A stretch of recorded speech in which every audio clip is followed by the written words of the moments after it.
6, 5, 4, 3, 2, 1. You'll never have the sacred stone. Oh, this you crazy mother.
What we do here is go back.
Yo, what's up, everybody? Welcome to another live chat with me and Jesse Davin. I'm Steven Jensen, that's Jess Davin. Talking about AEW Fyter Fest Night 2 and WWE Great American Bash Night 2. As always, make sure to let me know if the audio is looking good, the video is looking good, everything's good. I will make sure to try to adjust the volume levels if there's any kind of echoes, anything like that. Just let me know. I always appreciate the feedback in the chat. Before we get started with everything, Jesse, how are you doing today? Good, I'm doing good. Sorry, I was just I'm trying to find out some information that I have not gotten, that I should have gotten so far, and just asking around. But I'm doing okay. I don't. Never mind. I'm not gonna say it. I was gonna tell them what I sent you a screenshot of, but I don't know if I can. Do you think I can say that? Yeah, sure. I think that's fine. The other thing is a lot bigger, but yeah, if you want to talk about. Oh yeah, the other thing's a lot bigger. Yeah. I was one of the lucky people that won the AEW contest. I didn't get a Zoom call from Chris Jericho, but I won a contest, so hopefully I'll get a prize pack. So that's pretty cool. I was really excited. So The prizes are real. The prizes are real. Prizes are real. Apparently there's 10 others or 9 others. So my daughter is being very creative and playing like the floor is lava or something. So she's been so creative today. She's just been making games and stuff, like just totally on her own. So which is good for me because then I can get stuff done. But been very good. So I'm happy. And then that was pretty cool. Apocalypse Cowboy is something that I tweeted. I can't see my hand. Something that I tweeted to the Adam Page one time, and now to see it on there is pretty cool. So yeah, how are you? I'm good. I'm good. Like we were talking about beforehand, I'm still in the process of talking to some different companies and outlets and stuff about doing some new types of work, which I'm pretty excited about. Just got to see how that all goes and where I wind up landing, but things are looking pretty good. I mean, knock on wood, at a few different places, so we'll see. But I've been enjoying a lot of this chill time lately. Been able to catch up on all this YouTube and watch a bunch of Twitch and follow all the crazy stuff going on in the streaming world and follow competitive eating, like the hot dog eating contest. Yes. Great stuff. So, which was a big hit last week apparently. So I'm very, very happy. By the man himself. Yes, oh, I'll pull that up. Thank you for reminding me, Jess. As a matter of fact, I will give our entire chat credit for this, not just myself. So I put up this video. For those of you who watched last week, I in detail described the just the athletic just heroicness of what Joey Chestnut achieved on the 4th of July. And I clipped like a minute or so of it, and lo and behold, the man himself, Joey Chestnut. where is it? There he is. The man himself, right here. Joey Chestnut gave it a like, so he liked my take on the hot dog eating contest. So I'm very, very, very happy about that. So shout out to Joey Chestnut, the greatest athlete, in my opinion, in American sports history. So yeah. So yeah, that's all I've really got going on at the moment. It's been nice. The UFC this weekend is gonna be fun. Oh yeah, my favorite guy is fighting, right? Who? Would you Masvidal or whatever. Yeah. Mm-hmm. Yes. Yeah, he's jumping down on short notice. Yes. The welterweight champion Kamaru Usman for the welterweight title, and they have 2 other title fights on that show as well. Some really good stuff. So if you're a fan of mixed martial arts, I'd recommend checking out UFC 251 this weekend. It is on pay-per-view though, so if you have ways of watching it, I would check it out if you're a UFC fan, or if really just an MMA fan in general, or even a pro wrestling fan. There's a lot of pro wrestling elements to kind of what they're doing in the UFC right now, like this is Fight Island, like it's like that's the what they're doing. I love it. So it's like, yeah, they're on Jay Jeezy with I see you in the chat, and he mentioned Fight Island. Yeah, they're doing Fight Island. This is a very even closer ties to pro wrestling. Jorge Masvidal, he's the current BMF champion, which stands for Baddest Mother Effer champion, and he won that title by beating Nate Diaz. And The Rock, Dwayne The Rock Johnson, is presented that title to Jorge Masvidal. So Masvidal has this BMF title that, so he's like kind of linked to The Rock in this kind of strange way, and very pro wrestling type scenario, where the BMF champion is now going to try to fight for the true championship against Kamaru Usman, who's just looked phenomenal. Very, very interesting matchup, so I'm looking forward to it. Ooh, exciting. Yeah, good stuff. As far as wrestling is concerned, everybody in the chat, as always, if you have a super chat and you want us to deep dive on any of your thoughts on the show, whether it be Great American Bash or Fyter Fest, if you super chat, or there's a donation link below as well. If you do either of those, we treat it the same way. We make sure to prioritize what you say. And get your thoughts out there. And we'll talk about whatever you want us to talk about. And what we'll most likely do is we will do kind of a quick recap of Great American Bash, and then probably talk a bit more in detail about Fyter Fest. And that's, I'm just going to be completely honest, because I know Jesse was only able to watch Fyter Fest, and I watched both. I dual screened it, but there were a lot of times during the show that I had more of my attention on AEW, so I just will have a more fair perspective on AEW to talk about it in more detail. But I'll still definitely give you my thoughts on NXT, and I want to hear your thoughts as well in the chat for sure. Yeah, I will say before we get into it that the spoiler that I heard did come true. So, kind of stinks, but I'm really happy for the outcome, and I love it. So, yeah. Is there anything else pro wrestling wise you want to talk about before we start going over Great American Bash? I don't think so. Yeah, I don't think so either. There's somebody, I can't think of anything. If anyone in the chat wants to chime in, but I don't think there's anything going on. Thank goodness. It was like Nothing that I want to talk about. At least there's still there's still weird stuff going on like the kind of like the Me Too front and all that, speaking out, all that stuff. Where it's just like I just want all that stuff to play out before we more. But it's like we've talked about it enough. Yeah, and to be fair, I think we did a really good job at like having like a legitimate, just fair conversation about that when we did. Yeah. Is like, I mean, I feel like we couldn't have done any more to like make our opinions known on kind of all of this stuff. So we got Ahmed with a super chat. Long time no see, I'm back. Welcome back, Ahmed. We missed you. Glad to have you back around. Hope you're doing okay. Hope everything's going good. So yeah, welcome back. Yeah, Ahmed, if there's a question or something that you want to attach to that, like don't feel like you need to send another additional super chat. We will count that the same. We appreciate the shout out. Welcome back. Yeah. If you want us to answer something or you have something you want to say about one of these shows, we'll read that out for the super chat as well there. Yeah. Cool. Well, let's jump in. So I got Great American Bash right here. Started off with a dark match between Tony Nese and Leon Ruff. What's interesting about this to me is like, how does that make sense? Like, why would you have a dark match? There's no crowd. Like, why would you be having dark matches right before?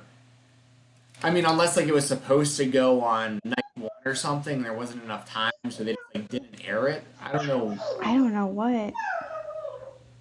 Yeah. What was going? Oh, here we go. Ahmed with another super chat. Thank you. Before NXT, thoughts on Jericho versus Cassidy. We're gonna get more in depth to that later, but I will first and foremost say that I thought it was fantastic. I thought Orange Cassidy definitely made himself a star last night.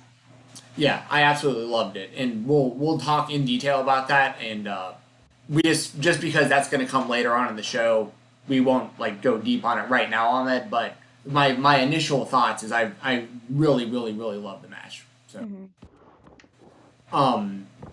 but yeah, as far as this one, I mean, so there's nothing to talk about here. This was aired on the network or something, I just don't know. But it wasn't a part of the actual show. Started off, we got, geez, Scarlett's going nuts back there. She's singing that from Frozen. Ahmed, no, we haven't started with Dynamite yet. We're gonna do just a quick NXT recap. Then we're gonna talk in detail about AEW. So you got here at a great time. Candice LeRae and Mia Yim street fight. I mean, thought this was solid. I think the right person won. Like I said pre-show, I thought that her and Johnny Gargano both needed to have a big night. They both needed wins. That's what we got. And Jesse, feel free if you want to like jump in. I know you didn't watch, but like if you had like I did thoughts. hear that this was absolutely incredible and it was a great opener. And I will say that Scarlett is not screaming; she is singing. Just FYI. I will say that NXT's women's division is definitely their strong point and definitely is the only thing keeping them from winning the ratings war that we really shouldn't care too much about. But their NXT women's division is just phenomenal, and I think this was a good outcome. Yeah, I agree. Two solid performers. Excuse me. Two solid performers, and yeah, like I said, I think Candice really needed the win. Makes sense. Bronson Reed over Tony Nese. This match I wasn't able to pay very close attention to. When I was looking at the screen, Tony Nese looked like he was getting some good offense in. I'm not sure what Bronson Reed used to win the match. I mean, I didn't know this match was happening. I don't think we actually predicted this one. No, I think this was because I think the dark match had something to do with this. Yeah, maybe. It also says there's no time on the dark match, even though. Yeah, I don't think it actually did. It actually happen. Yeah, I don't know. Good question. But yeah, Bronson Reed wins. I mean, it makes sense though. Bronson Reed's a pretty huge guy, and like Tony Nese is just he's in a strange spot because I actually talk about him pretty often on the Fightful Select Weekender podcast that I do every single Sunday over at Fightful Select. And yeah, so if you want to check that out, I always talk about Tony Nese because he always does like consistently great in-ring work, and he's been the Cruiserweight champion before, but he's just in this spot now where like he's just in no man's land on like every brand. Right. Like, you know, like he's not going to be the champion of the Cruiserweights anytime soon. He's not going to be in like any kind of title contention on NXT. He's not, but like he's definitely good enough to be there. Like he has very good matches, very solid performer. He's just, I mean, I guess maybe just a really good utility guy at the moment. I don't really know how to describe it, but he's a guy that I would like to see push because he's consistent. But I also understand someone like Bronson Reed. It looks like they're probably building him on NXT. So I mean, it all makes sense to me. But just kind of shout out to Tony Nese. He probably, you've been doing good work for the WWE for years for now. Yeah. At this point, I liked him when he was on, like, in the cruiserweight. I mean, I guess he still is a cruiserweight, but when he was on TV a lot, he was very buff. Mm-hmm. I mean, he still is. I'm not like saying like he just lost his buffness, but yeah, I'm glad at least he got a spot. Yeah, that's definitely a plus. Like even though it was a 5-minute match, at least it was. Yeah, at least he got on the show. Yeah. After that, we had Johnny Gargano defeating Isaiah Swerve Scott. This result shocked me, but I heard this match was great as expected. Yeah, really good stuff. Yeah, Johnny Gargano, like I said it in our predictions, I thought that him and Candice both needed wins on this show, and they both got wins, and it looks like they're kind of playing off of that based on kind of like their post-fight interview or post-match interviews and stuff like that. And speaking of, I was just mentioning 205 Live, Swerve is somebody that they've been really building on 205 Live lately, and he is someone that I think can succeed at any level. Like he could be on Raw, down NXT, wherever. Super talented. Really like the way he carries himself. I like his kind of his gimmick. Even though it's not really much of a gimmick. I mean, it's like one of those like turn your volume up to 11 type scenarios. What he does, like super cool guy. And I've talked about him before on the show. Like I've interviewed him before. He's a super cool guy. But he's like ultra cool when he wrestles. You know what I mean? Like he's dude. Great in the ring, and he's another guy. He's in a better spot than Tony Nese, but it's the kind of thing where like I don't want Swerve to get like he could be accomplishing more than what he is. I feel like he could be doing more, but I do want to see him maybe carry the Cruiserweight Championship at some point. Me too. Yeah, so good stuff, and Gargano needed the win. Swerve took that finish, that DDT like a champion. So yeah, good stuff. Speaking of more 205 Live type stuff, we have El Legado del Fantasma, the team of Santos Escobar, who is the 205 Live, or the Cruiserweight champion, I should say, Joaquin Wilde, who used to be DJ Zima Ion, and Rob Mendoza, who one time, I actually remember one time, I can't remember which announcer it was, but somebody on commentary one time called Raul Mendoza Luis Mendoza. Oops. And the commentator was like, that was Mighty Ducks. Because the fast kid on Mighty Ducks was Luis Mendoza, the kid who couldn't stop like when he was skating. So it was hilarious. Sorry, Scarlett came in and she was talking about stuff. You're good. She came, she came out. I was going to say she came into the room. This team defeated Breezango, which is of course the team of Tyler Breeze and Fandango, with Drake Maverick. I mean, I think the right team won again. Like they're definitely doing more with El Legado del Fantasma. So yeah, I figure they'll. I mean, the result made sense. The match was good. Drake Maverick, I think, is going to be challenging Escobar next for the title. I think he's the #1 contender currently. So, yeah. Any thoughts on this one? I didn't see a lick of this. I had no idea what happened, so. Oh, there's a lizard on our backyard. I saw it today. Oh, okay. I can't come right now, but I believe you. Hey, you want to say hi? Almost said a gecko. God. Whoa. Scarlet. Say hi.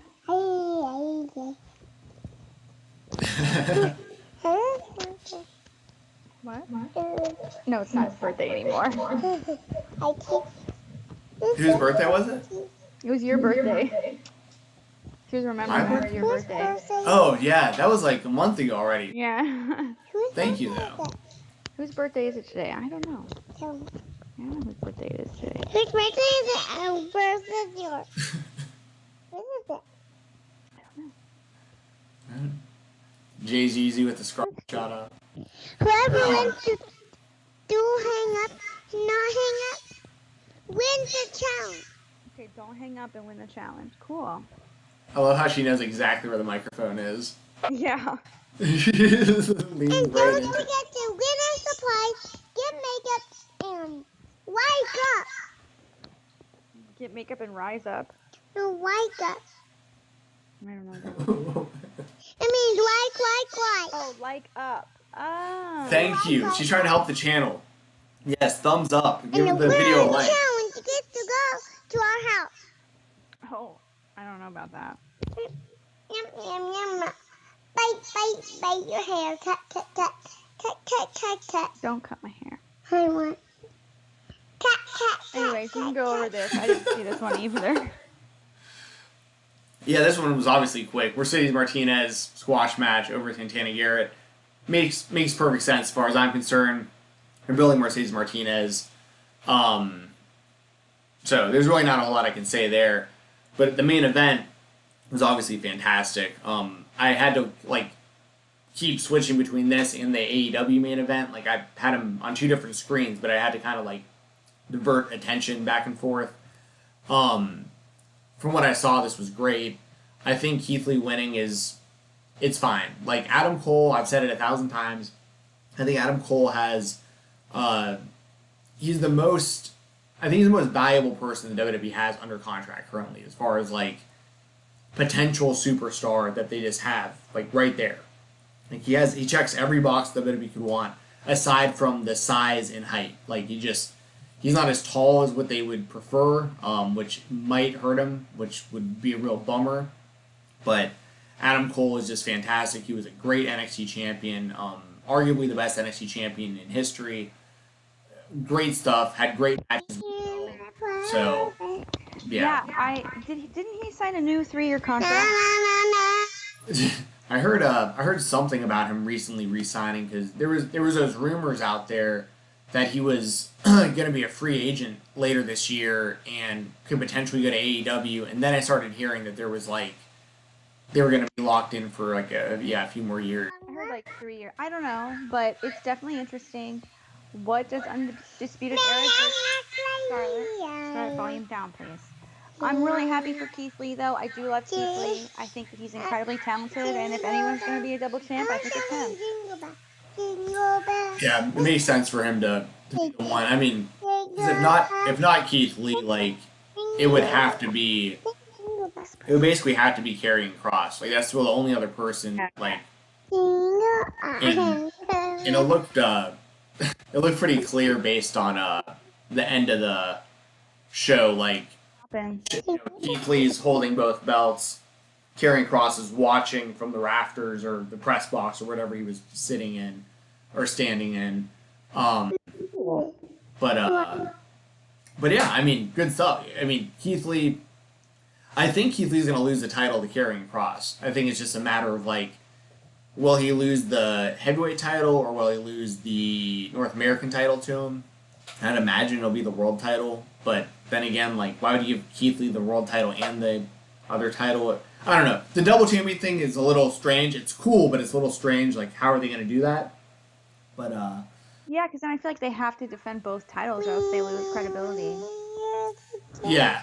And also, like, if he loses the North American title, then it's like it devalues the world title, I feel like. Because like if he loses the North American title, it's like whoever holds the North American title just beat the world champion. So how, it messes up kind of the hierarchy of the belts, in my opinion. So I'd prefer to see him lose the world title, I guess, first, and then he can continue to defend the North American championship, I guess. But one thing is for sure is Keith Lee is he's a fantastic talent. Keith Lee is. I love him. He's somebody that you can put him on Raw, SmackDown, AEW, New Japan, anywhere. He can main event literally anywhere. He's great.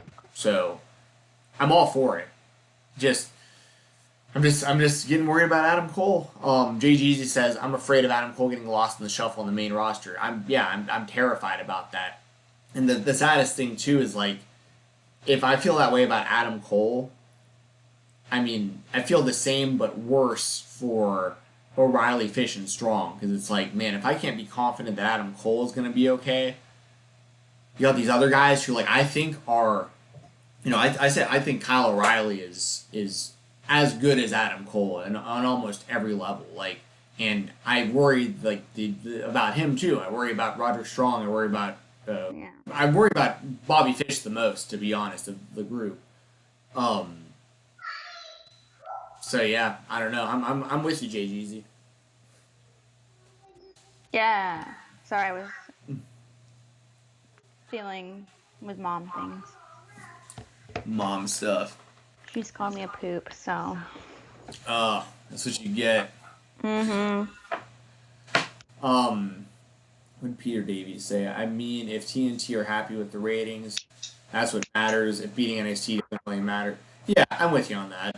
Yeah, I agree. I think that this ratings war, well, I think for each individual show, that ratings are important, like, on their own, just so that they can stay, on the air. I don't think that, one beating the other means the other one's doing bad. I don't think so. Because you look at, like, NXT doing well, it's like, great, cool. But then it's like, well, AEW won the demo. So it's like, just be happy with the show that you like. Don't try and poop on someone else's vibe. Like, oh, hi. Hi, Demon Diva. How are you? Hope you and Roman are doing well. Yes. Did you talk to her about the thing? No, I thought about it earlier though. I even right now. I'll so Issa. So that picture you sent me of Lil Roman, which is my background picture on like all my social media now, by the way. Love that little dog. That picture of Roman with me and Jesse, actually, I can just pull up what I'm talking about. It's like this, but not as cut off. The full picture, you can see Roman better. You can see him like kind of down here too. But yeah, I want to actually put this on a T-shirt and send one to you, send one to Jesse, and keep one for myself, obviously. So if you're okay with me using this picture on a T-shirt, this is not like for sale or whatever, just to have. But we can also sell them too if you wanna do something like that. But great, because me and Jesse don't have a podcast name. We don't have like a logo. We don't have it, but it's like we could show that cute little dogs like watching our show. That helps. Yeah, it does. Yeah, and if other people ever have pictures of themselves watching, because every now and then we get pictures of like people, from like their living room and stuff like that. Always send those. Like I will always I love those. I'll hit a like and a comment or whatever. I'll always make sure to thank you if you're Yes. stuff and posting about it. She said yeah. Oh, nice. Thank you, Issa. Yay. Yeah, I'm gonna definitely do that. Team Roman. That dog is so cute, says Peter. I know, that's what I'm saying. He's so cute. I am with you. Cool. Well, anyone in the chat have any closing thoughts on, before we move on, of Great American Bash? Is there anything anyone wants to say? Anything about any of the results? Anything at all that anyone in the chat has before we move on to Fyter Fest? I'll wait, a minute or so to kind of hang out for a minute. Yeah, if you want to say something while we're doing AEW, just super chat. That way we'll interrupt what we're saying to talk NXT. Yes, the mascot. Yes. Yes, Roman. I am so about that. Made my day. It's so bad. Like, so I'm in a group on Facebook. I think it's called Yorkie Love. I think it's like something very, very I don't know. It's Yorkie Love, it's like it's like everything else is like MMA, pro wrestling, American football, and then it's like Yorkie Love. Like is like my other group that I look at. And I sit there and I look at these pictures of these Yorkie and watch these videos of these like little Yorkshire Terriers that like go and like to like hospitals and to like as like support dogs and stuff like that. And I think Issa said that Roman has done stuff like that before. I think that's so great that these little dogs can bring like such joy to people. Like I really want to get one. I've been really Uh-oh. TikTok's down. Yeah, that's something I could not care less about. I like scrolling on TikTok, but that's wild. But that's Roman's, like... Oh, you're right. You're right about that. So I am invested, actually. I mean, I don't want to, oh no. Stephanie McMahon, last week her 93-year-old grandmother passed peacefully. Oh, rest in peace. 93 is a long life. But that's sad. I don't really want to get too much into why it's down, because that's kind of political, I guess. Yeah, it's like China or something. Yeah, I just don't want to go there. So yeah. But anyways, okay. So I guess no one has any NXT comments. Okay, so I will say I hope TikTok doesn't close because I don't want Roman's 10,000 followers to have to not know. Oh my god. I saw that like likes and comments or something are down, or likes and views are down. Interesting. But everything else, it's like poor, like Viners. They went from Vine and then Vine died, so they were kind of like on YouTube for a while. Then TikTok happened, and then they all went to TikTok, and now TikTok is gonna be down. Yeah, no, I feel bad for people who have built up audiences and. Dude, I know a lot of people who have. Yeah, it's just that type of I like the longer form stuff. Just it's hard for me to like those like 6-second videos or whatever. Oh, I know Vine was weird. Yeah, it just never appealed to me. But it was also like some of those people had a lot of success on YouTube. Some of them like ruined YouTube, but like Jake Paul. Yeah, I told you I met Logan. Yeah. Yeah, he was actually really cool. I totally get why people don't like him. Like as far as like I've seen the stuff on the internet he's done and said that I totally get why people wouldn't like Logan Paul. But yeah, I talked to him for a minute when I was in Las Vegas for UFC. He was up there actually training with this guy Paulo Costa, who's gonna be fighting the middleweight champion Israel Adesanya soon. He was up there like filming some stuff with him, and I talked to him for a minute, and he was a really cool guy. And what was really funny is we walked out where there's like this big crowd of people and like nobody recognized him. It's wild how like this dude has like 20 million followers on YouTube or whatever, but when he's just walking around in Vegas, like on the strip and stuff, like because most of his audience, I'm assuming, is probably people that aren't old enough to gamble. To go to Las Vegas. Right. So like nobody recognized. I think 2 people asked him for like selfies when I was sitting next to him for probably 5 to 10 minutes, and maybe 2 people who looked like maybe they're about 15 years old were like, "Oh, is that Logan Paul?" And like nobody was making a big deal out of it. It wasn't like people started swarming or anything. It was just like nobody. Yeah, and I told him I thought that he beat KSI the second time they fought because I really believed it. He appreciated that I thought he won. So yeah. Anyways, let's talk about AEW. It's okay. First up, we had the tag team titles on the line. Kenny Omega and Hangman Adam Page defeating Private Party, the team of Isaiah Cassidy and Mark Quinn, along with Matt Hardy. Omega and Hangman retain. And what did you think about this match? I thought I was gonna burp. Hold on. I thought it was really good. I was really surprised that Adam Page like literally walked out and was like ready to go. Like he had his jets turned on and he was turbo. He was ready to go.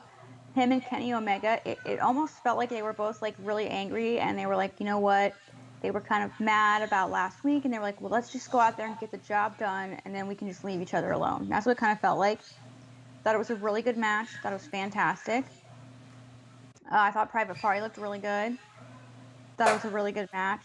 Really fun, wild, great way to open up the show.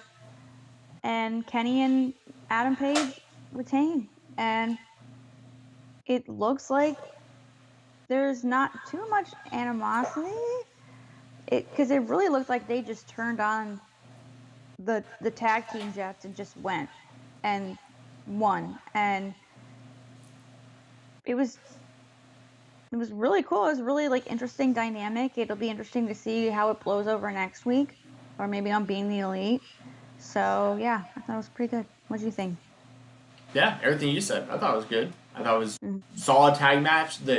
Hangman and Omega have turned out to be like, not that I expected them to not be good because they're both, as single wrestlers, they're both fantastic. But like as a tag team, they've been a great tag team. Like I like them as champions.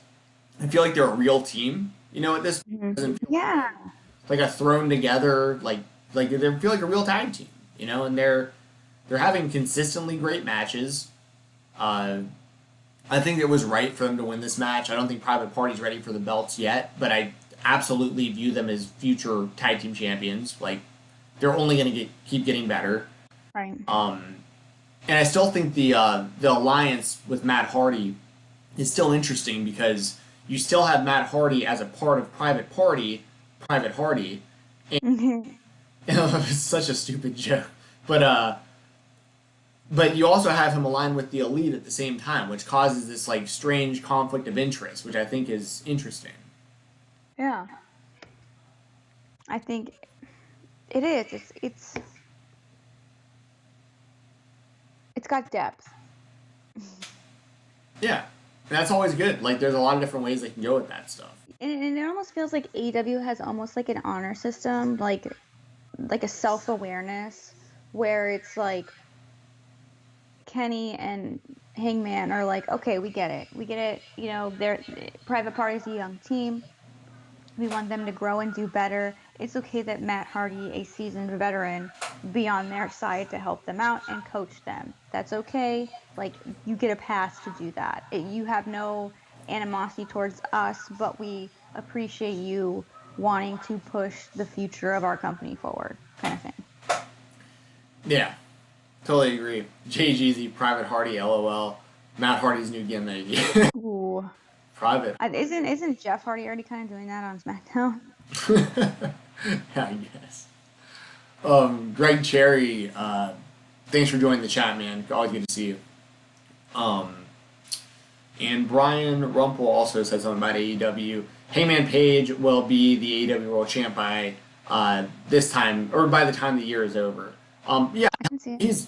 he's definitely going to be the AEW World Champion. I just don't know when. I hope it isn't that soon, only because I'd like to see a nice long run for Moxley. But shit, they got me real interested in Brian Cage. They have a lot of people too at this point. Where, I mean, Hangman's time will for sure come, and I'm glad it didn't happen when the company started, like that match with Jericho, I think it was the right time to have Jericho be the champion, not when. Absolutely.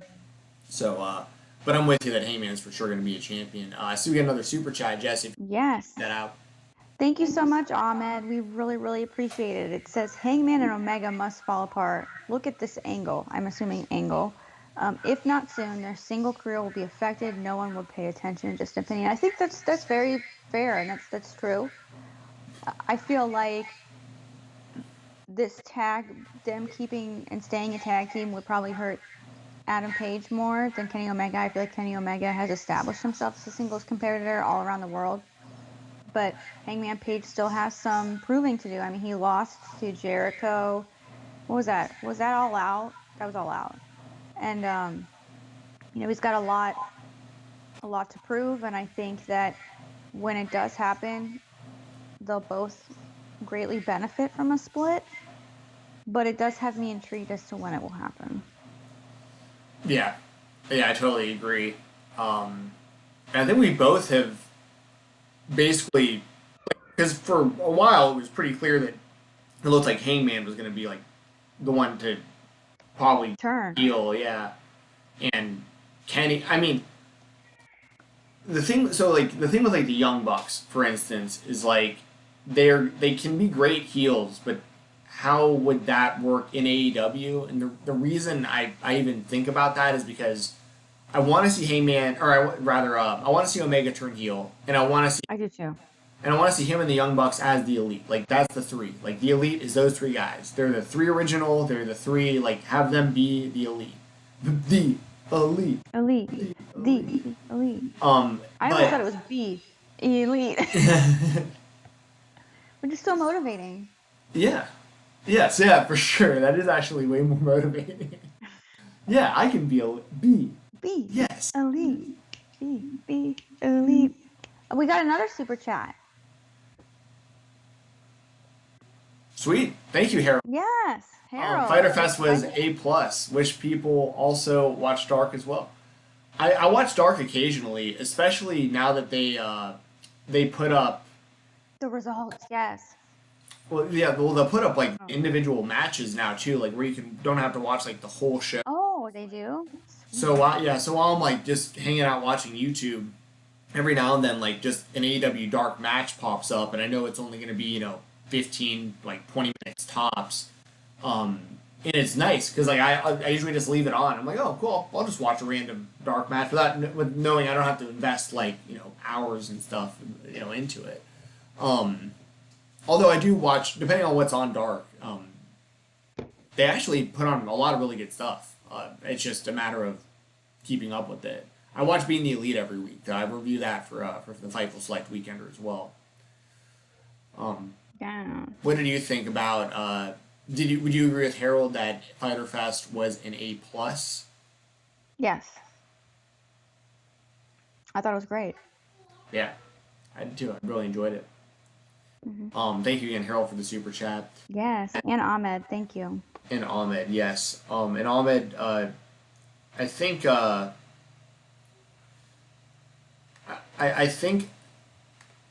think it's clear that like Hangman and Omega both as single stars like is for sure like those two guys can be main eventing as single stars right now. So like I'm with you. It's like, how long do you want this tag team going before both of them have that kind of run? But the other good thing is AEW, I feel like, is so talent stacked that like you can have Hangman and Omega doing this for a while if you want, because you still have such a loaded roster of other interesting stuff going on that like then like whenever there's kind of nothing really going on, then you can do a big turn, and then all of a sudden Hangman and Omega are the most spotlighted thing in the company, and like whoever wins that feud goes on to a world title match or something. But I have a lot of faith in their booking, and I think that it's going to be yeah. And we got another super chat. Yes, Peter, thank you so much, Peter. I think we get Omega versus Hangman, Bucks versus FTR, Cage versus Darby, and Mox versus MJF at All Out. That would be a stacked card. That would be a great card. Sorry, my cat is trying to balance her way over here. Oh my god. I think that would be fantastic. I think it would be great. That'd be a loaded card. When is All Out? September? Yes, I believe so. July, August. That's only like a few months. The way AEW plans things out, they may wait until like Revolution if they do another Revolution. But I mean, I don't know, man. We'll see what the ratings say. If the ratings play out and that they keep losing viewers, maybe they will just pull out all the stops. But I think that Cage versus Darby is definitely an interesting one. I would love to see that. Mox versus MJF, definitely interesting. Really, like, big deal. Oh my goodness, we're getting a lot of super chats. Why don't you read Harold's? Well, Or you give your opinion. Give your opinion. Yeah. Yeah, sorry. I'll make sure to. Yeah, we got time. Peter, yeah, I would love that card. I'd imagine in this scenario, either the Bucks or FTR take the belts off of Hangman and Omega. Like that I think when the Bucks and FTR happens, I think it should be with the belts on the line. So I do want to see one of those two teams win the belts before that big matchup happens. So but I really want to see that happen at some point for sure. Cage and Darby, I think, is an interesting matchup. The only issue I have with it at all is I want to see both guys pushed. So like Darby Allen, in my opinion, is like he's the potentially the most valuable person on the roster. Like right now he isn't, but like 5 years from now, Darby Allen could be like one of their biggest stars. I honestly believe that. Darby. Yeah, Darby. If he can stay uninjured, which I think is going to be a problem, unfortunately. Yeah, with all the dang skateboarding he does. Yeah, this is lifestyle and everything is But I'm a very big fan. Like I was in Atlanta when he made his return to Dynamite and like the lights went out and he skateboarded down to the ring and took everyone out with a skateboard. He got the biggest pop of the night was Cody doing a moonsault off of the cage. That was epic. Yeah.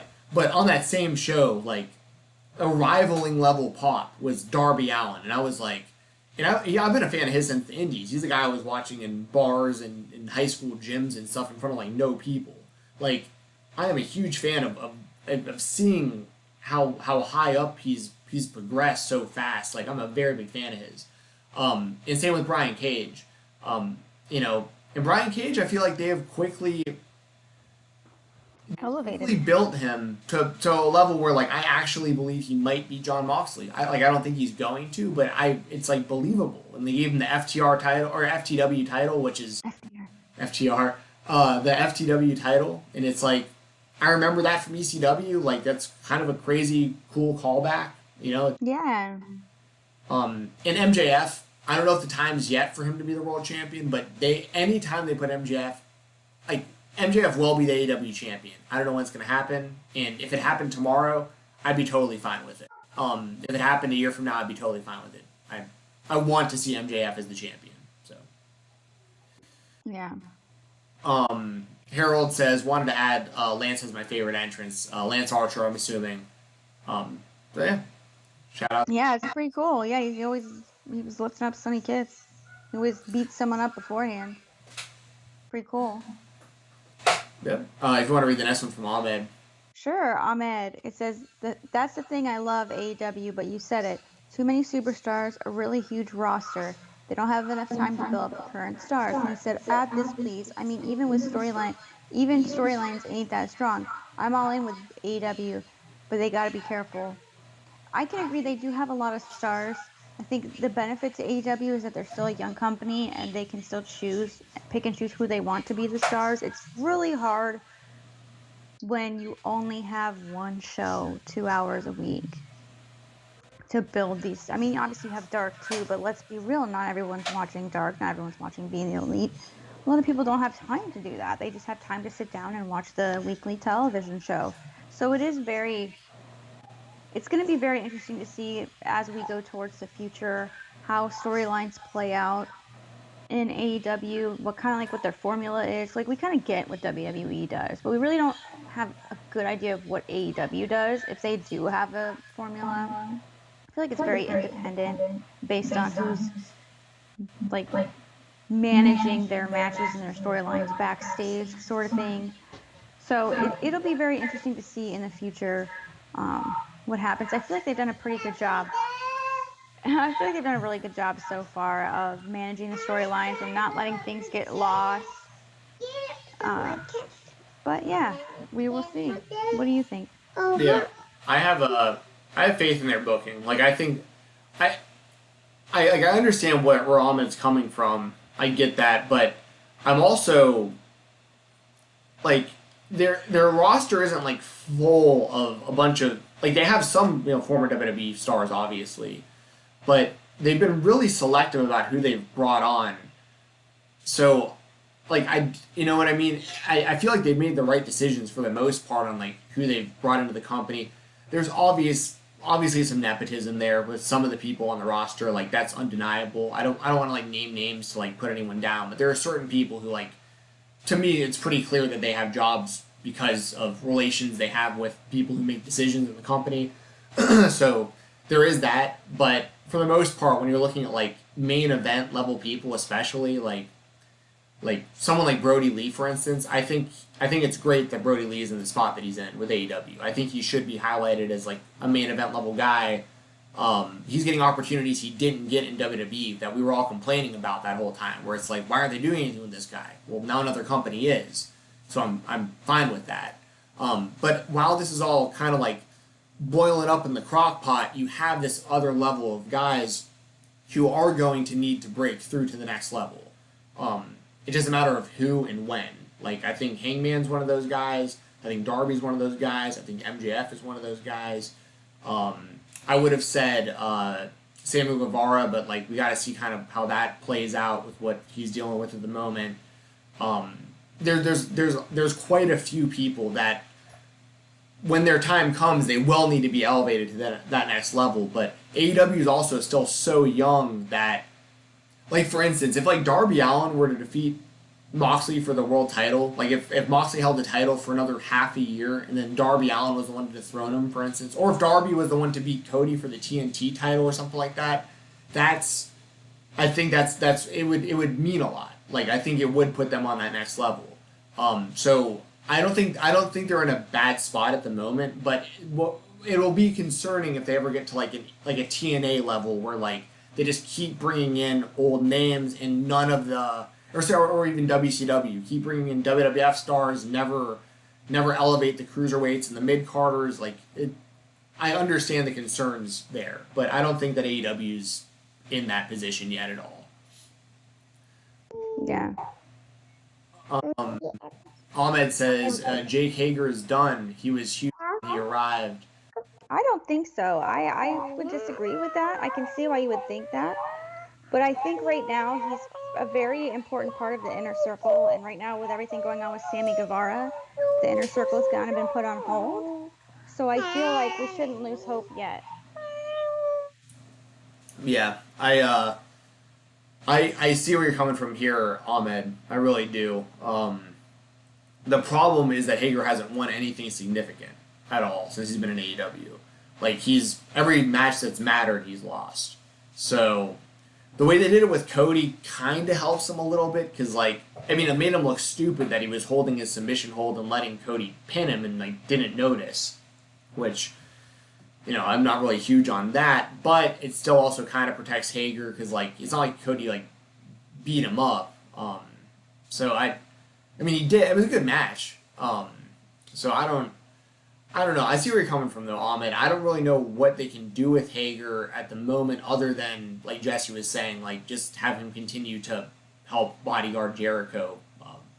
But because the other thing with Hager that hurts him is, like, you have, like, Lance Archer, you have Wardlow, you have Brian Cage, you have, like, other guys that are big, Luchasaurus. Like, you have other guys that are big that I think can probably contribute more than Jake Hager can, if I'm being just totally honest.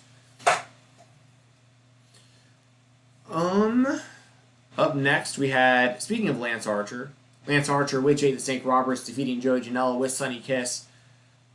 This Joey Janela got more offensive than I expected in this one, which I wasn't mad about. I'm actually a really big fan of Joey Janela, and I love his pairing with Sonny Kiss. Archer winning, I think, makes a lot of sense, and I thought it was solid. So there's really no complaints there, and they need to continue to rebuild Archer. If they can get him anywhere near the momentum he was before he lost to Cody, that's a big win in my opinion, because Archer is very talented. I think this was a good win for Lance Archer. I really enjoyed this. I got. Yeah. Yeah, you are. No, I thought that. No, we got 100. Look, when people watching my video. Okay. Look, we got 100. Yeah, we got 100. We have 100 playbacks, by the way. I thought that this was really good. I think Joey Janela ended up looking really good, and it took him going through a table to, like, Scarlett, I need you to be quiet right now. To be pinned. I loved the whole dynamic with. Oh. Well, yeah, no. Do you see Sonny Kiss is going to be challenging Cody for the TNT title? Yes. What do you think about that? That's great. I think that's great. I think what they're doing is building Joey Janela and Sonny Kiss. While they both may take some L's here, I think that building them up as a team together and kind of uniting them on this front of defeat would really make them a force to be reckoned with in the tag team division because of what they're doing on Dark. Yeah. Yeah, I agree. I like their even like their promos or vignettes or whatever you call them on Twitter and stuff that they've been putting out and using on the show, like of them just hanging out and stuff. I really like the pairing, and this is a big moment for Sonny Kiss in my opinion, wrestling Cody for this belt, because the bar is very high right now. Like the TNT title is basically being kind of positioned as like the workhorse title of like Cody goes in there, he has hard-hitting matches where he bleeds a lot, it's hard fought, and it's designed to, I think that this is all intentionally designed to make his opponents look as good as possible. You're really trying to give the rub to people, and then eventually when somebody beats Cody for that belt, hopefully it means a lot.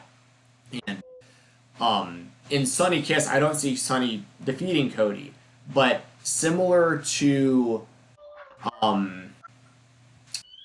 well, I don't want to draw these comparisons, so I won't say what I was going to, but basically with Sonny, if he can have if he can match the performance of any of the other TNT title matches that we've seen so far, I think that does a lot for the stock of Sonny Kiss. I think it helps him a lot. Because the issues I have with Sonny, to be honest, at this point, because at first, I was a little not huge on the gimmick and stuff. He would kind of come out and he kind of like the New Day. He'd come out and twerk a lot and all this kind of stuff. And I was like, I get it, he's different. But then now it's these extra layers where I'm like, oh, Sonny, I see Sonny as I understand where him as a person better now. I'd never really seen him before. I was like, what's going on with this guy? Now I'm like, oh, I really like this guy. This is cool. But some of the stuff he does, he needs to change or maybe do a little better. When he does splits onto people, and it usually looks like he doesn't really hit anybody with the split. Stuff like that. But that's fixable. That's fixable stuff.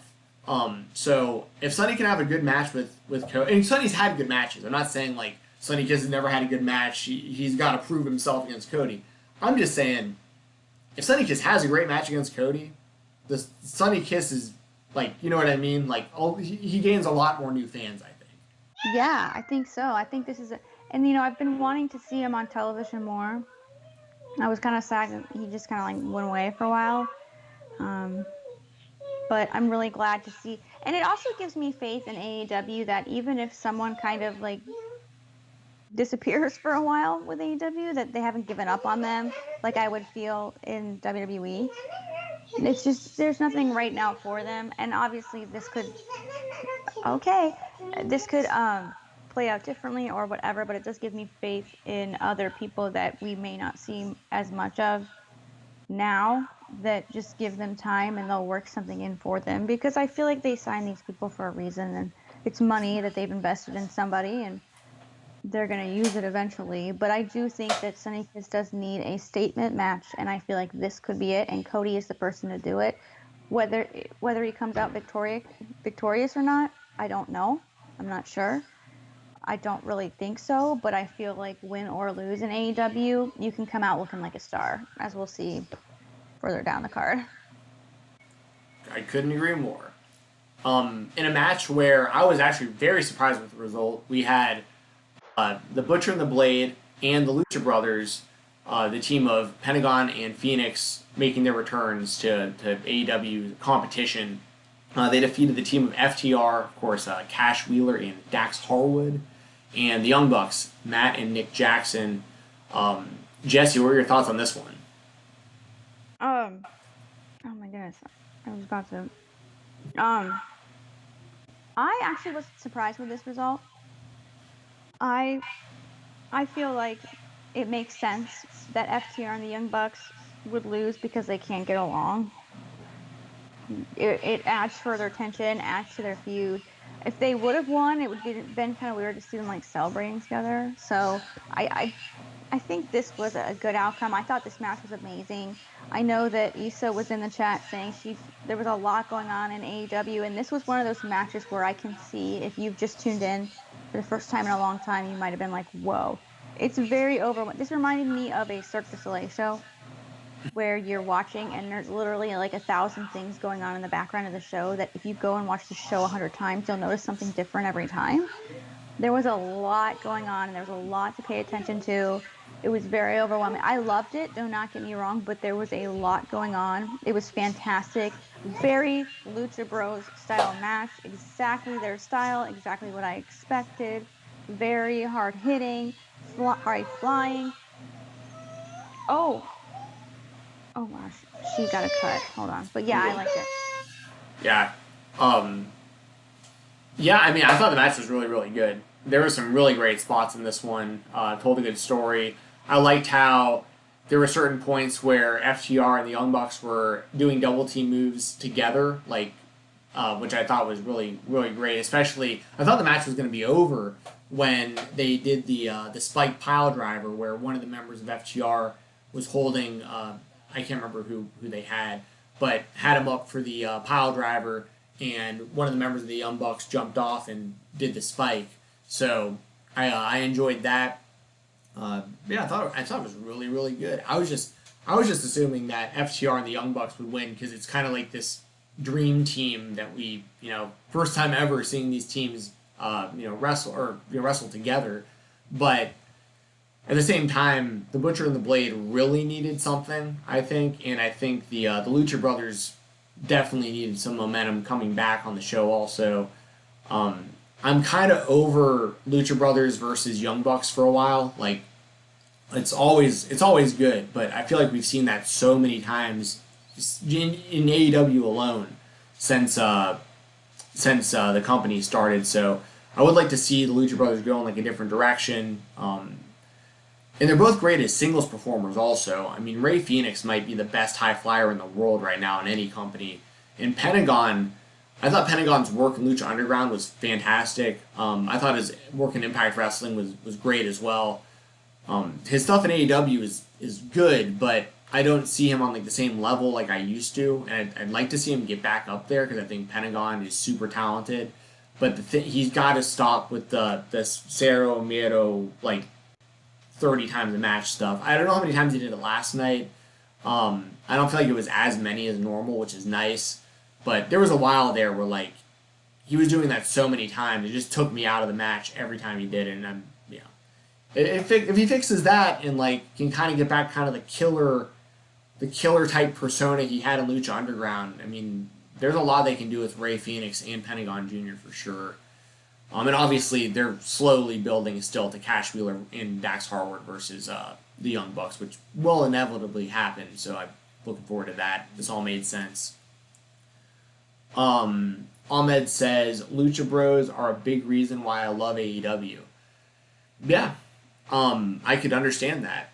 I think they're great. Like I just, man, I mean, I just basically explained how much I like both guys. And there are people I also watched on the independent scene and got to meet, in person at one point, and very nice guys. You know what I mean? It's like I can't really say anything bad about him other than the infinite amount of these in the middle of a match, especially when, like, what really gets me is when the match is happening and, like, there's all this action and people are flying all over the place, and then the action just stops because she's, like, taking his glove off or, like, putting his hands in someone's forehead. It's like, oh, don't stop the match to do this. So that's the only thing that I have. Thank you, Ahmed. Sorry, she scraped herself.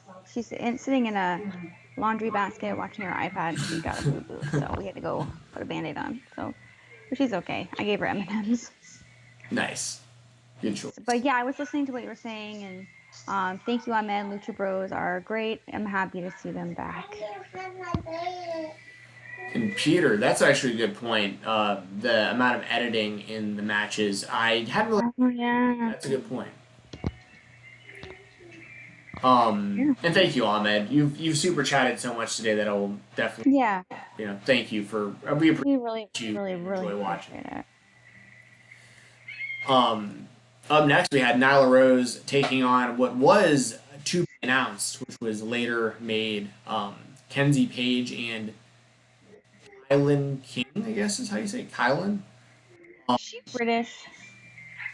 I don't know. I mean, this match was so short, and the records were like a combined like 0-7 or something you going into this. So it's like I don't know what anybody gains out of this, other than it makes Nyla look like a monster, I guess, beating two people at once. But it's like total jobbers. So I don't. Do you have any thoughts on this one? It was interesting to hear what her announcement was. Oh, the manager thing. I forgot about the that. Manager thing. It will be interesting to see who that is. So yeah, and I think that she made a really good point. Everyone with a manager's got a belt, or is fighting for a belt. So I thought that was really interesting. We also didn't talk about the Brian Cage walking through. That's not in here. So that announcement thing kind of reminded me of that. Yeah, the FTW belt. Yeah, the FTW belt. Taz kind of proclaims that, he kind of gave a little mini history, sort of, kind of the FTW belt, and gave it to Brian Cage and declared him the new FTW champion. And if you watched ECW, it's a big deal. Only 2 people have held it, right? Yeah, I think Didn't Taz make it or something? Yeah, Taz he's actually on the belt. Like the top of the belt says Taz. Like Oh, it does? yeah, I can't remember if he lost it to Mike Awesome or someone like that at some point. I honestly can't remember. I don't think it was him. Somebody. Well, it was this weird scenario where I just can't remember the timeline, because there was also the time where Taz was in the WWF and Mike Awesome was in the WCW already, both of them, and then they had an ECW world title match against each other. They were both in 2 separate companies, but wrestled for ECW at one point in the same match. And I can't remember why he even made the FTW title. I think there was something going on with the ECW world title. I just can't remember the storyline. Someone in the chat knows, please let me know. It's cool to see Brian Cage get that belt, and it's cool to see them resurrect it, because it's kind of a sweet nod to hard, long-time wrestling fans. So yeah, it was a nice little hello. I don't know if he'll ever defend the belt or anything, though. I don't know if this is. I don't think it's a belt that gets defended. You think it is? No, I said I don't. Yeah. I see it as more of kind of a prop for Brian, not in a bad way, but more of a thing for Brian Cage, where even if he loses to Moxley, he's still has this other thing, Oh, Ahmed, thank you. Ahmed said, my mom taught me this. If you love someone, support them and show them your love. I like listening to guys, and I like your comments on AEW. Thank you so much, Ahmed. That really means a lot to me, and I really appreciate that. That is very, very sweet. Thank you. Yes, thank you, Ahmed. I echo Jesse's sentiments. That's, I've said it 1,000 times. When we started doing the show a handful of months ago, we didn't expect any any super chats or anyone to even really watch. We had no idea what to expect, and like Mm-hmm. people like you were like, you don't understand how much it helps Yeah. that kind of stuff. So thank you.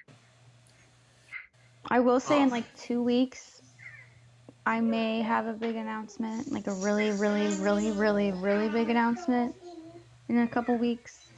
But yeah, I'll just say that. Yeah. And I've been not saying anything about that for months now. I think. Yeah. So yeah, it'll be nice. It'll be nice to have that out there. Um, all good things, by the way, people. All good. Yes, all good, not bad.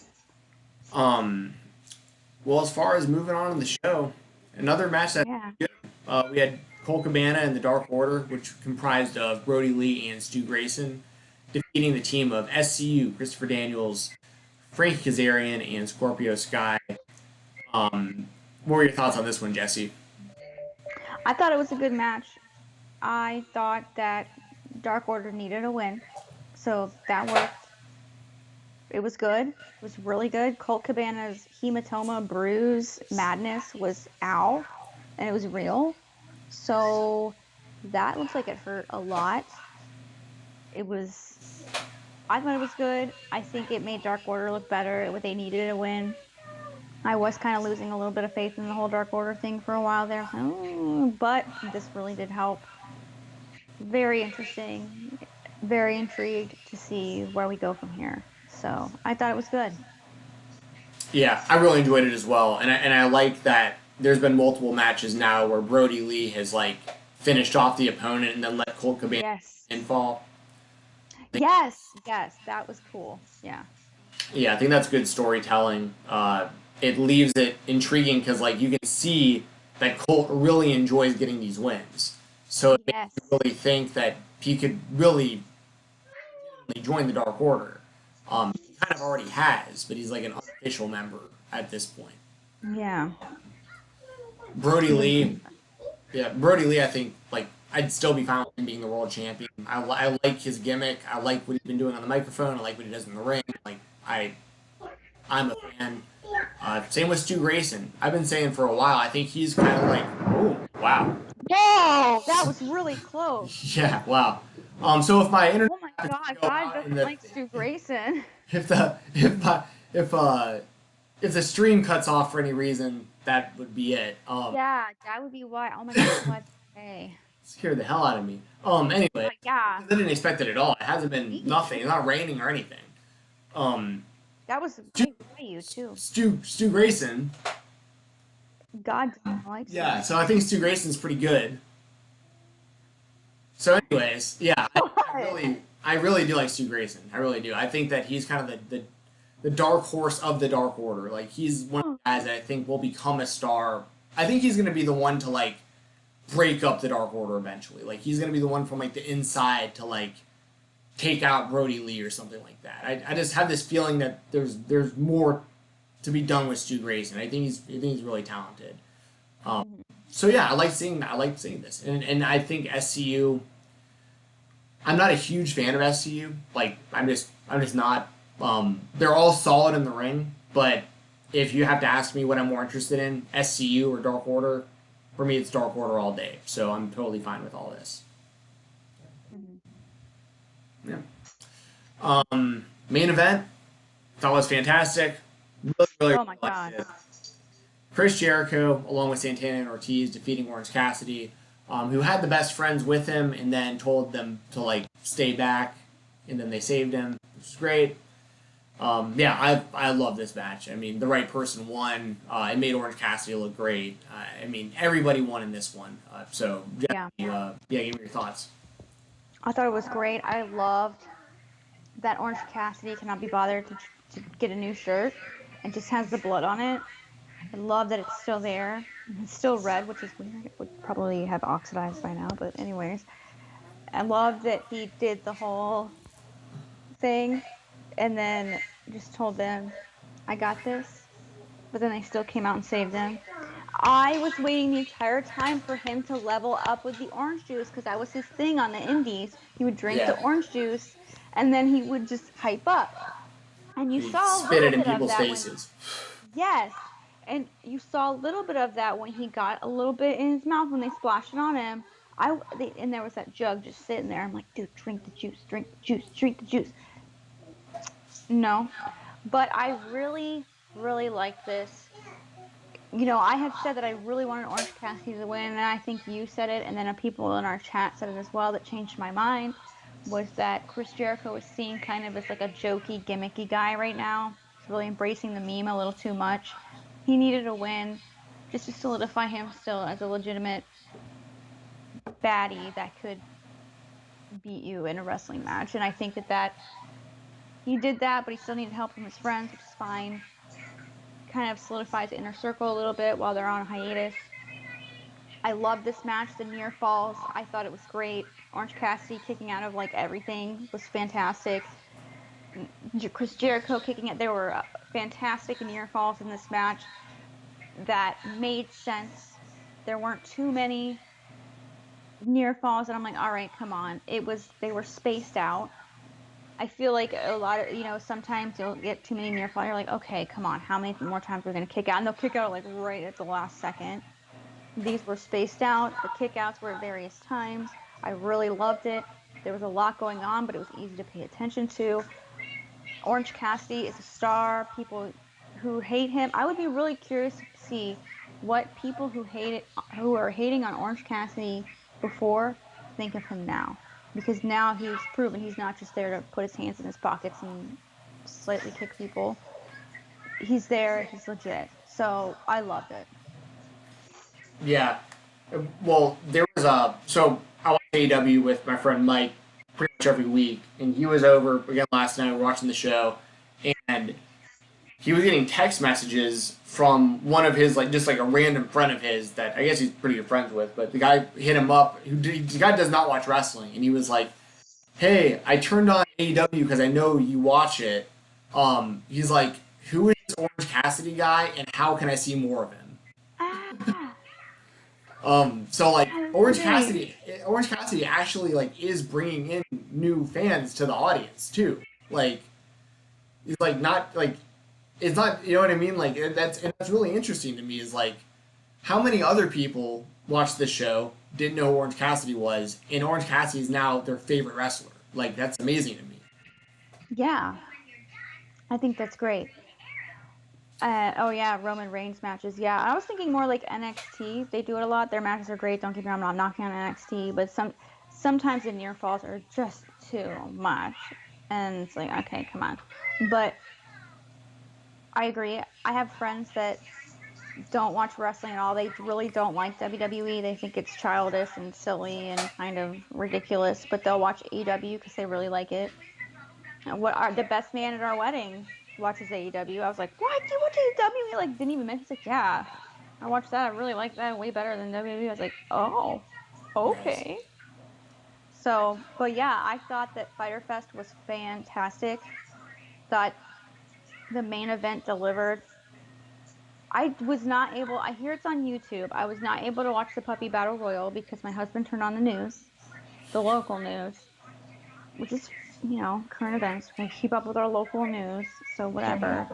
But yeah, I'm excited to see the Puppy Bowl, and thought it was a great show. I did not watch the Puppy Battle Royal. I'm trying to see if there's results up. Oh, we got a super chat while you're looking. Harold, thank you so much. Can't wait to see Triple H excuse when WWE counter-program AEW future second show and say it's always been planned. Yeah, I was thinking the same thing because Fight for the Fallen's next week, right? Yeah. I was wondering, what are they going to counter with it? If they counter at all, I feel like that's very short notice. I didn't know that Fight for the Fallen was next week. Or wait, yes, I did, because they talked about COVID relief. But no, it actually threw me off. Oh, we can't say that. Like I hadn't put it together that there was no space between Fyter Fest and Fight for the Fallen. That they just went straight, like next week is Fight for the Fallen. I didn't realize it was like back to back. I remember when they weren't pandemic related, how they were very close together, like within a month, or within a couple weeks, I feel like. Yeah, I wouldn't be surprised, Harold. I would not be surprised if there was just like I'm waiting now. Now let me go check Twitter. like NXT Halloween Havoc in Right? just take another WCW pay-per-view. What did you say? WCW. I said Christmas in July. Yeah, right. WWE. Man, just find more things that Dusty Rhodes created. Maybe they'll do Starcade again. They'll do it again this weekend, or this week rather. I'm just so happy for Keith Lee, though. I really love Keith Lee. I'm really glad he's double champion. I think that was a great move. I love Adam Cole too. Don't get me wrong, but I just thought that was great. Yeah, and they were really in a situation where like, if not Keith Lee, then who? Like, there's no other face that's like been built to the level Keith Lee has. Like they could have done him and Karrion, I guess, but it also would have been strange with them both being heels and stuff. So like, I'm with you. Keith Lee is one of the straight up just best in-ring wrestlers in the world, especially for his size. He's incredible. What do you see? I may have to call my dad. Breaking: the Big Ten decided that a conference-only season for all fall sports, including football, is the most likely outcome. A source with knowledge in the discussions. I want to see it. Ooh, conference-only football. I'm fine with that. I mean, it's better than no football. Mama. Yeah, I don't have a problem with whooping Michigan's butt. As long as we get to whoop Michigan's butt, it's fine. That's You all that okay? matters. I'll show you in a little bit. JG's NXT Mayhem. Yeah, Mayhem. That video game was awful. I bought it. Awful. Did you? Oh yeah. I bought pretty much everything WCW put out. Aside from I didn't buy WCW Backstage Assault because it was basically like Mayhem, but even worse somehow, and it came out like a year or two later, and there was no ring or anything. Like NXT or WCW Backstage Assault it was just backstage matches with like the worst graphics I've ever seen, the worst button system. Oh my gosh, so bad. It's easy. I'm with you on Mayhem. Ahmed says signing off. Good seeing you live. Oh, thank you so much, Ahmed. Thank you so much. You take care as well. Thank you for everything. We really, really appreciate it. And thank you for your input. Gave us some really good discussions. And thank you, Harold. And who else? Who else super chatted? Peter, thank you. Thank you so much. Anyone else super chat? I'm actually looking. I believe it was, we have Ahmed, Harold, Peter. Yeah, I think those were the three, but multiples from I think all of them. Yeah. So yeah, I mean, yeah, very much appreciated, Ahmed. Thank you.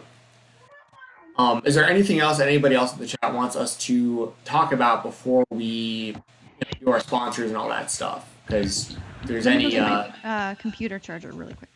Sure. We have basically if you have any last minute questions, comments, anything you want to tell us, anything you want us to read out loud, super chats, and then there's also the donation link. If for some reason PayPal doesn't work for you, there's a donation link. Works the same way as super chat. And there's actually additional GIFs, whatever you want to call them. Different things will pop up on the screen for different donation amounts. But I will read through the sponsors real quick, and once I'm done reading, then if there's any super chats or donations that have come through after I'm done reading, me and Jesse will go ahead and talk about that before we get off the stream. As far as sponsors go, I'm slowly pulling this up. I'm back. I'm back. Boxing ATL. There it is. What was the other one? These guys. That's right. Sorry y'all, just taking a second to get this pulled up. Because I need to make sure my Facebook doesn't keep opening on stream with my messages and stuff. Yeah, I know. It's so strange. It's gonna happen again if I bet you the second. Yep, there it goes. Alright, I think I'm good. So, first up, Heroes and Legends, professional wrestling, memorabilia company. They have DVDs, action figures, autographs, anything you can think of. nice people, fair prices. A very large amount of the action figures that I collect, mainly the WWF Just Toys Bendums. I'm getting really close to finishing that entire collection. I'm like less than 10 away. And I've been getting a lot of them through Heroes and Legends because they have been giving me really, really good deals. And I know they'll give you a really good deal on their stuff too. Just follow them on all social media at HL Pro Wrestling. And if you reach out to them, feel free to let them know that you heard about them through me and Jesse's show. And I guarantee you get some fair business, nice people, and quality products. I mean, there's nothing else you can ask for. And they ship out fast. Like, if you order something, it gets shipped out pretty darn quick. It shows up at your place pretty darn quick. It's always properly wrapped. Like, I've bought autographed figures from them before, like in the box. And, like, the box comes and it's like, it's very, they put a lot of thought into the way that they send their packages because they know they want, you want to keep the box nice and all that stuff. So they do great stuff, great work, great people. And if you follow them on Facebook, then they have like live claim auctions is basically what they are. So like he puts stuff on the screen live, and then if it's something you want, you claim it. And he tells you the price, and you can try to claim it. And then anything that you want that you've claimed, the next day he invoices you, and you just pay him through PayPal. It's super easy. It's a great way to find stuff, especially if like you're a loose figure collector and you don't need stuff in the box. And you're looking for good deals. Like pretty much everything I've ever got through him, I've gotten at a significantly lower price than what I've seen it for on eBay. So like, just keep that stuff in mind and do some business with Heroes and Legends. Good stuff. Yeah. Brian Jensen. His Instagram handle is Boxing ATL. He is a co-owner at Steel Boxing and Athletics in Atlanta, Georgia. He does a lot of stuff with Parkinson's Foundations. He can help you in his gym. There's other stuff in the works currently where they're going to be doing even more great stuff for these foundations.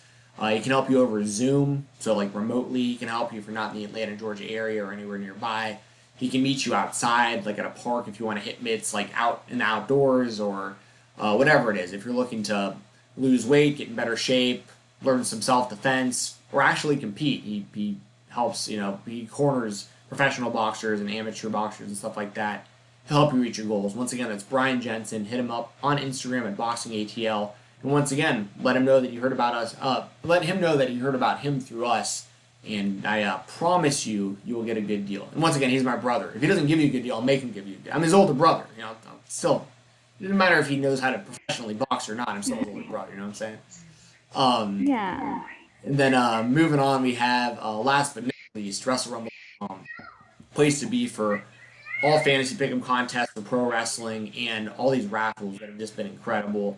The contest they have, or the raffle, I should say, that they have going on right now for $1 entries, literally $1. These are all the prizes. There's going to be 3 people chosen through a raffle. The first place prize is going to be WCW United States title, the WWE United States title, the belt that's about to be retired, and we have the IWGP United States title. So someone's going to get all of those as a prize. The second place, someone's going to get both of these belts, the classic WWF World title and the Winged Eagle Championship. 2 amazing belts there. I don't know what that noise is. There's something with like serious feedback. Oh, there we go. So I don't know if you could hear anything I just said, y'all. So anyway, all this up here is going to be a prize. This right here is a prize as well. And then we also have the third place, which is going to get a Smoking Skull Steve Austin replica title belt. So for $1, you could win all that, or this. Or potentially, the odds are very, very, very low, but potentially, if you put $3 in this thing, you could win all 3 of these prizes, potentially. Which is like, these are probably around like $1,500 to $2,000 worth of items right here. So amazing prizes. Make sure to follow them on Twitter at HL Pro Wrestling. HL Pro Wrestling. That was the last company. At Wrestle Rumble. That's what it is. At Wrestle Rumble on Twitter. And save the day with all their contests. So that's everything I've got. Okay. Yeah. I'll follow all them, support all them. Yes. Where's your Twitter? What's your Twitter? Did you say that?